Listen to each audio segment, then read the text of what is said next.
kita akan membahas sesuatu yang ada di dalam diri manusia. Sesuatu yang ada di dalam diri manusia adalah sebuah jiwa. Jiwa ini adalah sesuatu yang melekat di dalam diri manusia, yang dimana sesuatu yang kita lakukan di alam sadar itu terkait dengan jiwa.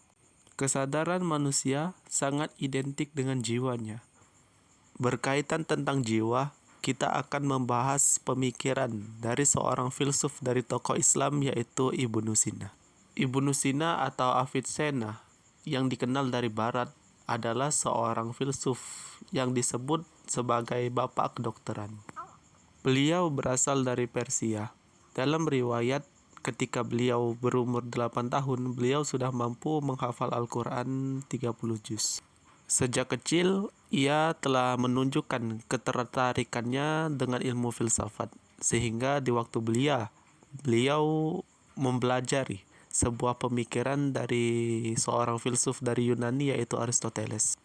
Ibnu Sina memiliki sebuah pemikiran yang dimana jiwa manusia adalah hal yang mempengaruhi diri manusia, yang mengendalikan jasad manusia.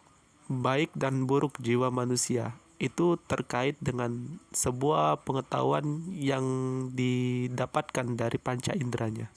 Jadi apa yang ia lihat, apa yang ia dengar, ini akan mempengaruhi jiwanya.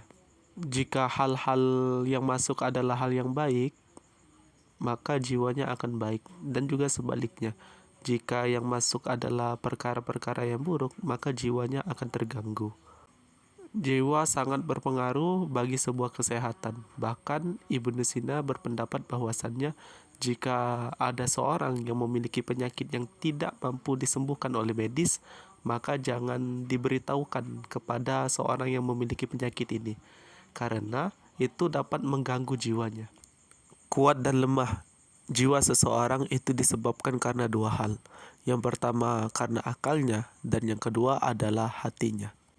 Maka dari itu pentingnya memiliki pengetahuan, yang dimana pengetahuan ini mampu menopang akal dan juga hati, yang dimana hati juga harus memiliki sebuah peran penting. Peran penting sebuah hati adalah dengan sebuah kepekaan. Jadi jiwa akan kuat itu yang pertama akal yang memiliki pengetahuan dan hati yang memiliki sebuah kepekaan. Menurut Plato juga bahwasannya pengetahuan akan membuat jiwa menjadi tenang. Jadi penting sekali kita mencari pengetahuan-pengetahuan yang bermanfaat. Ada 3 hal yang mampu membuat jiwa tenang. Yang pertama adalah tidak menzalimi diri sendiri, dan yang kedua mencintai seluruh makhluk, dan yang ketiga adalah bersedekah ketika keadaan sempit.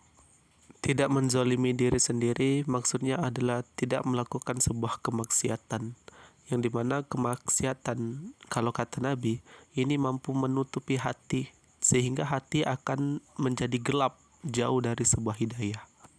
Tidak menzalimi diri sendiri juga bisa dimaksudkan adalah tidak melakukan sesuatu secara berlebihan. Ada seseorang yang melakukan sesuatu dengan berlebihan, sehingga tubuhnya menjadi lemah, seperti orang yang berpuasa tanpa berbuka. Ini adalah sesuatu hal yang berlebihan yang menzalimi dirinya sendiri. Yang kedua adalah mencintai sesama. Kalau kata Nabi, engkau tidak akan pernah beriman sehingga engkau mampu mencintai orang lain sebagaimana engkau mencintai dirimu sendiri. Perlakukanlah orang lain sebagaimana engkau ingin diperlakukan. Jadi kecintaan ini mampu menopang kuat jiwa manusia.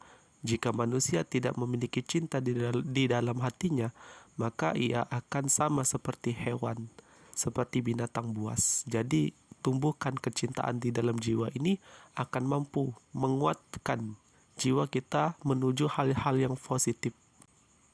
Untuk menumbuhkan kecintaan yang ada di dalam jiwa manusia itu butuh yang namanya kita saling memberi. Jadi bersedekah ini juga mampu menumbuhkan cinta di dalam diri kita.